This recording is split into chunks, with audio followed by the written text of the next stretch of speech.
Beneath the endless dome of an African sky, where the winds carry whispers older than human memory, there exists a law that has governed life since the dawn of time, the law of survival. And yet, sometimes, the wild tears a page from its own rulebook, revealing a truth so deep, so raw, it defies everything we think we know. Today, I will take you into the beating heart of Kenya's Masai Mara, a living cathedral of nature, where the grass bends under the weight of ancient stories and every sunrise holds the possibility of a miracle. This is not just the tale of one animal. It is a collision of fate and instinct, of predator and prey, of human witness and divine mystery. It is the story that forever changed and perhaps how you see the relationship between species, and between man and the wild. So I ask you, what happens when a peaceful morning in paradise turns into a moment that shakes the very foundations of the natural order? In this place where life and death are often just a heartbeat apart, something extraordinary was about to unfold, something that would blur the lines between instinct and compassion, between survival and grace. For even here, in the wild, there are moments that feel like the hand of God reaching through the grass. The morning began like a painter's dream, a soft honey-gold sun spilling over a sea of tall, head-high grasses, each blade swaying as though breathing with the earth itself. The cool air was scented with damp soil and wildflowers, carrying with it the songs of unseen birds. Somewhere beyond the horizon, the distant lowing of wildebeest merged with the far-off trumpet of elephants. In the midst of this symphony, Elias, a veteran ranger with over a decade's worth of dust and stories in his veins, guided his familiar beige patrol truck across the savannah. He had seen everything here, the thunderous migration of wildebeest, the precision of a cheetah's hunt, the raw roar of a lion announcing its rule. And yet, with all the chapters he had lived in this land's endless book, rarely did a moment truly pierce the armor of his understanding. This morning, he thought, would be like any other. His eyes scanned for elephant tracks, checked the fences, noted the shifting winds. The Masai Mara was not just his workplace, it was a living map inside his heart. He knew the rhythms of this place as he knew his own breath. To Elias, the savannah's laws were unshakable. The strong survive, the weak fall, and mercy is a word the wild does not speak. But then, a sound, soft, innocent, unfamiliar in this world where predators often speak louder than laughter. It was the giggle of a baby gorilla, high-pitched, bubbling with joy, playing at the edge of a small grove of trees. The tiny creature's movements were clumsy yet full of life, its dark eyes wide with unfiltered curiosity. Elias slowed. His vehicle, his heart momentarily lightened. Here was innocence, untouched by fear. He almost believed, just for that heartbeat, that this was a world without danger. And then, from the shadows, danger came. From a nearby thicket, a shadow detached itself from the earth, sleek, muscular, and silent. An African rock python, its dark body glistening with morning dew, slithered into the open with a grace that was almost beautiful. Almost. Elias's pulse spiked. He knew that stillness, he knew that silence. The python's approach was a quiet hymn of death. Before the baby gorilla could notice, before it could even think to run, the serpent struck, lightning wrapped in muscle. In a heartbeat, coils of cold, unyielding strength wrapped around the young gorilla's fragile body. The joyful laughter shattered into a scream, high, sharp, desperate.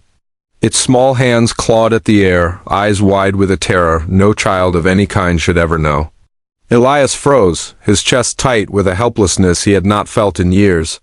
He had seen death in the Mara many times, but this was cruelty painted in its rawest colors, innocence being smothered by survival. He wanted to run to the creature, to rip it from the snake's grip, but he knew, against a python of this size, bare hands were a prayer whispered too late. And then, as if the savannah itself decided this scene was not finished, another figure stepped into the frame.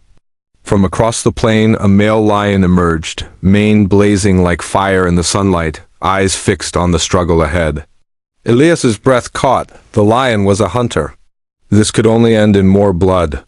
Either the python would be killed or the gorilla devoured. That was the law. That was nature. Or so Elias thought. The lion slowed. Its massive paws pressed into the earth with the patience of a king surveying his kingdom. And yet, there was hesitation. Elias could see it, the way the lion's amber eyes locked not on the python, not on the potential meal, but on the small, writhing shape in the coils. Something ancient, something primal, stirred in that gaze. The hunting instinct, the predatory fire that had driven his kind for millennia, faltered. In its place there was something else. Not human compassion, perhaps, but a flicker of a bond older than species, the recognition of another life teetering on the edge. Slowly, deliberately, the lion approached. No roar, no flash of teeth. Just a careful, measured step. Then, in a move Elias would replay in his mind for the rest of his life, the lion leaned down and took the baby gorilla in its jaws, not with the crushing force of a kill, but with the impossible gentleness of a mother lifting her cub. Elias could hardly breathe. The python's coils resisted, tightening in one last desperate attempt to hold its prize. But the lion's strength, patient, unhurried, began to pull the small body free. The snake, drained from the struggle, loosened just enough for the lion to free its fragile cargo. And then, astonishingly, the lion turned away, carrying the baby gorilla not into the shadows of a kill, but toward the direction of the gorilla's own troop. In that moment, every law Elias believed in cracked wide open. Could there be, even in the most ruthless predator, a place for mercy? Could instinct bend to something deeper? Was this the wild's version of grace? From his stopped truck, Elias followed at a distance, unable to tear his eyes from the unfolding miracle. The lion walked with unshakable purpose, its head low, the tiny limp form of the gorilla hanging gently from its jaws. And ahead, in a clearing framed by sunlight, stood the silverback. He was a force of nature made flesh, massive shoulders, deep-set eyes, a voice like thunder when he roared. The troop stirred, fear and fury rising like a wave. They had one enemy above all others in the Mara, and here he stood, holding one of their young. Elias braced for war. The air itself seemed to tense, but then the silverback stopped mid-charge. His roar still echoed, but his eyes told another story. They shifted from the lion's face to the small body hanging in its mouth, and there it was, recognition. Not of a predator, but of an unlikely deliverer. The lion lowered its head and set the baby gently upon the earth. The python's coils still clung loosely to its lower body, but the snake was still, spent from the fight. For a long, unbroken moment, predator and protector simply looked at each other, an exchange without words, but rich with meaning. And in that space between species, something passed, a truce and understanding, perhaps even respect. That moment seemed to stretch endlessly, like the very air of the savannah had been caught in a breath it did not dare release. The sun, which had moments ago been a golden fire painting the grasslands, now felt frozen in the sky, its rays hanging like threads of molten light over the scene. Dust motes danced slowly between the lion and the silverback gorilla, each speck catching the sunlight as though time itself had slowed to honor what was about to happen. The lion's great amber eyes were not the eyes of a hunter now. They were steady, unthreatening, locked on the silverback as though in silent communication. It took 2 slow, deliberate steps backward, the heavy muscles in its shoulders rolling. Under its golden fur, its massive paws pressing gently into the soil. It kept its head low, its mouth slightly ajar, not in aggression, but in what could only be described as a gesture of surrender. The python's coils still gripped the baby gorilla like a terrible knot of death, but the lion seemed to be saying, "This is not mine to take. This is yours to reclaim." The silverback stood motionless for a heartbeat, its massive chest rising and falling, the deep sound of its breathing carrying across the quieted plain. Then with a sudden, earth-shaking roar, a sound that seemed to vibrate the very bones of the earth, it lunged forward. Its thick arms, powered by the strength of an unyielding father's love, tore at the python's cold body with ferocity, born not from hatred but from desperation.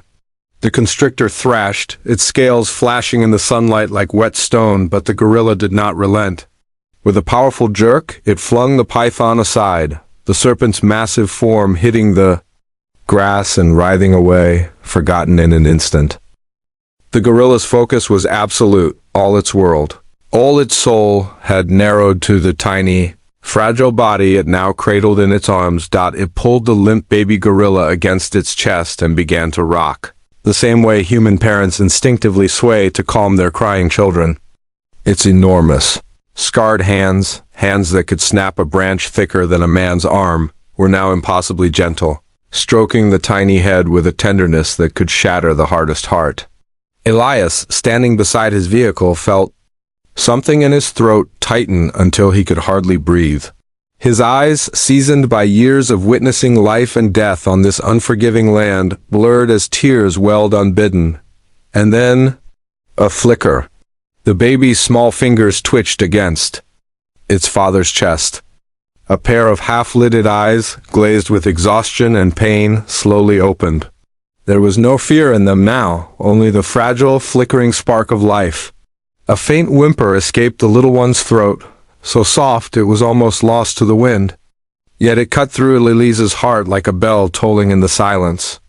In that single sound, the vastness of the savannah seemed to shrink, and all that remained was this: a lion, a gorilla, a man, and the undeniable truth that life itself is sacred. There were no gunshots, no blood, no violent clashes. The lion, who could have claimed the baby as an easy kill, had chosen restraint. The gorilla, who could have attacked the lion in rage, had instead met its offering with trust. And Elias, who had been trained to watch from a distance, felt himself humbled, as though witnessing something far greater than mere survival, as though nature itself had allowed him to see a truth usually hidden behind tooth and claw. The wolf will live with the lamb, the leopard will lie down with the goat, and the little child will lead them. That verse, whispered in Elias's mind, now felt less like an ancient promise and more like something alive before him. This was not just instinct, not just chance. This was the invisible thread of compassion weaving through species, binding predator and prey in a moment that defied the rules of the food chain. As the baby gorilla whimpered again, its father's deep rumble answered, not with anger but with reassurance. The lion remained where it was, still keeping its distance, as if to say, "My part in this is done." It turned its great head toward the horizon, the wind brushing its mane into a golden halo, and for a heartbeat Elias thought he saw a strange calm in its eyes. Not pride, not hunger, but something quieter, deeper. And yet the question burned in his mind. Who among us cannot tell a story of parental instinct? It is written into our bones, woven into our very breath. But what happens when that instinct crosses the line between hunter and hunted, between rival and stranger? Can a single act of pure compassion from a predator truly redefine what we know about animal behavior? The story of the lion and the baby gorilla sends shivers down the spine, not because of its danger, but because of its hope. It forces us to ask, is there a place in the wild for mercy? Is there, hidden somewhere in the vastness of animal instinct, a bridge between survival and empathy? As a storyteller, Elias had always sought meaning in the wild. But as a researcher, he also searched for reason, and reason in this case was elusive. Science tells us that interspecies rescues are rare, yet not impossible. Ethologists, those who study the deep language of animal behavior, suggest that animals with highly developed nervous systems, especially those with strong social bonds, may possess what could be called primitive empathy. This isn't the human form of empathy, which allows us to imagine another's thoughts and feelings. It is something more primal, more immediate, an instinctive response to the distress of another living being, especially the young. Some studies note that even carnivores have been observed showing moments of altruism, particularly when the potential prey poses no threat or when hunger is absent. Perhaps, Elias thought, the baby gorilla's cries had struck a chord in the lion's mind, a deep echo of the sounds of its own cubs. Perhaps the boundaries of predator and prey had blurred in that heartbeat, replaced by something older than instinct, the drive to protect the vulnerable, The Masai Mara is no stranger to complex interspecies interactions. Here on these rolling plains where survival is a daily test, lions, gorillas, elephants, leopards, and countless others cross paths in endless cycles of rivalry and coexistence. In such a place, perhaps the unexpected becomes possible. There are records of wild animals adopting orphaned young of other species, protecting them from threats, and even sharing food, acts that defy simple evolutionary explanations. But for Elias, standing in the fading afternoon light, none of that mattered as much as the truth written before him. The lion had walked away without taking a life, and the silverback had embraced what was returned to him.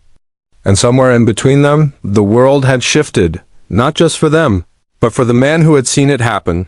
This moment in the Masai Mara was more than a rare spectacle, it was a revelation, one that rippled far beyond the boundaries of the savannah. It suggested something deeply unsettling and beautifully hopeful at the same time, that in addition to the ancient, unyielding laws of survival, there might be hidden emotional circuits, dormant until awakened by the right spark. It was as though the wild held within it a secret code, special behavioral patterns that activated not by hunger, not by fear, but by something we humans often dare to call compassion. For centuries we have been told, and science has often echoed, that the law of nature is simple: the strong eat the weak. Predator and prey are bound by a brutal agreement written in the marrow of evolution. And yet, here in the shimmering heat of Kenya's most untamed plain, that law had been paused, even rewritten. The lion, king of predators, had chosen not to kill. The gorilla, fierce guardian of its kind, had chosen not to fight.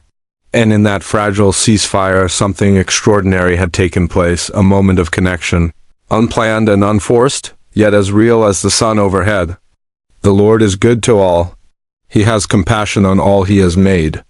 That verse pulsed through Elias's mind as his eyes followed the baby gorilla, now curled safely against its father's massive chest. The little one's breathing was steady, the slow rise and fall of life restored. Around them the grasses swayed gently, as if the very earth were sighing in relief.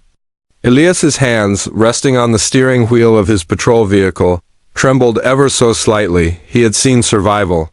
He had seen death.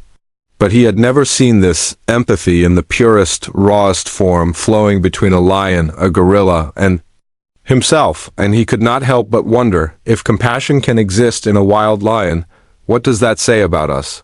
The question cut deep. We, the so-called stewards of this planet, often fail to show mercy even to our own kind. Our cities hum with conflict, our borders strain under fear, and our histories are written in the ink of division. Yet here, in the open wilderness, two natural adversaries had set aside every instinct to protect a life that neither needed for survival. What excuse did we have, with our words, our reason, our moral codes, to do less? Elias sat in silence, letting the scene etch itself into his memory. The lion was now gone, melting back into the tall grass, its golden mane briefly catching the light before it disappeared entirely. The silverback remained, rocking his young, his deep brown eyes scanning the horizon, not for enemies now, but as if acknowledging that, for today at least, the world had proven itself capable of mercy. In that vast, wild plain, there had been no gunshots, no bloodshed, no conflict. There had been only empathy, empathy from a predator, empathy from a father, empathy from a man whose role was not to interfere, but to understand.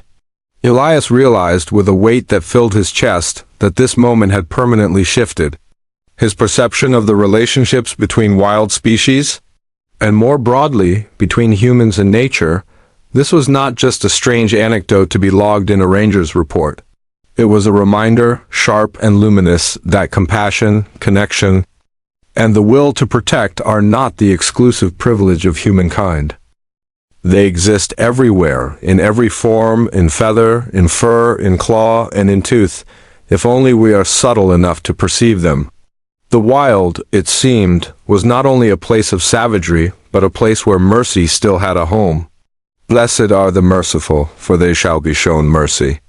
The lesson from the Masai Mara that day was simple in its truth, yet enormous in its implications. The ability to connect comes not from dominance, but from understanding.